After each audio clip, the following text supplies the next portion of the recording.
हर दिन की तरह आरव कॉलेज से लौट रहा था। उसके हाथ में फोन था, कानों में ईयरफोन और दिमाग में वही सवाल, आगे क्या करूं? नौकरी मिलेगी भी या नहीं? रोज की तरह वो उसी पुराने रास्ते से जा रहा था जहां सड़क के किनारे बैठा था एक बूढ़ा आदमी। फटे पुराने कपड़े, बिखरे हुए बाल और हाथ में लकड़ी की छड़ी। उसके पास एक पुराना बैग भी था, गंदा और फटा हुआ। पर आरव ने हमेशा एक बात नोटिस की थी, वो बूढ़ा आदमी हर दिन कुछ लिखता था, कभी कागजों पर, कभी अखबार के कोने पर और कभी तो मिट्टी पर ही कुछ आकृतियां बनाता। लोग कहते पागल है बूढ़ा, सब छोड़ छाड़ कर यहाँ बैठा रहता है। लेकिन उस दिन कुछ बदला। आरव का फोन घर पर छूट गया था और बारिश शुरू हो गई थी। भीगते हुए वो उसी पेड़ के नीचे आकर रुका जहां वो बूढ़ा बैठा था। बूढ़ा चुपचाप उसे देख रहा था। आरव झिझकते हुए बोला, बाबा मैं भीग रहा हूँ, यहाँ बैठ जाऊं? बूढ़ा मुस्कुराया और बोला, सिर्फ बैठने नहीं, कुछ सीखने भी आए हो क्या? आरव हैरान, सीखने? बूढ़े ने अपने बैग से एक पुराना डायरी निकाला।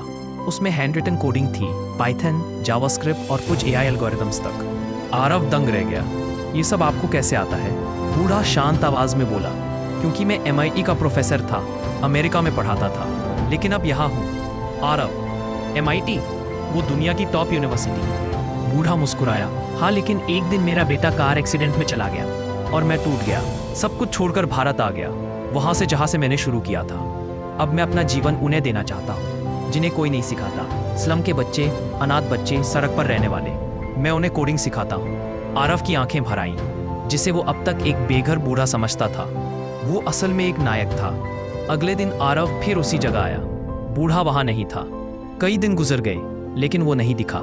एक बच्चे ने बताया, बाबा अब रात को पुल के नीचे बच्चों को पढ़ाते हैं। आरव भागा वहां। सामने का दृश्य देखकर उसके रोंगटे खड़े हो गए। छोटे छोटे बच्चे टूटी बेंचों पर बैठे हैं और सामने खड़ा है वही बूढ़ा आदमी। चौक से ब्लैक बोर्ड पर इफ एल्स लूप समझा रहा है, बिना किसी शोहरत के, बिना किसी फोटो के, बिना किसी गर्व के। आरव उस दिन के बाद रोज वहां गया। उसने बूढ़े के साथ मिलकर एक छोटा नॉन प्रॉफिट स्टार्टअप शुरू किया, कोड पाठशाला। आज वो 1000+ स्लम बच्चों को फ्री में टेक्नोलॉजी सिखा रहे हैं। अंतिम शब्द, जिसे तुम बेघर समझते हो, वो शायद तुम्हें घर से बाहर की दुनिया का असली मतलब समझा सकता है। कभी किसी को उसके कपड़ों से मत आंकना, क्योंकि कुछ लोग किताब बन चुके होते हैं, बस उन्हें पढ़ने वाला नहीं मिला होता। क्या मिलती है इस कहानी से सीख? असली शिक्षक कभी दिखावा नहीं करता।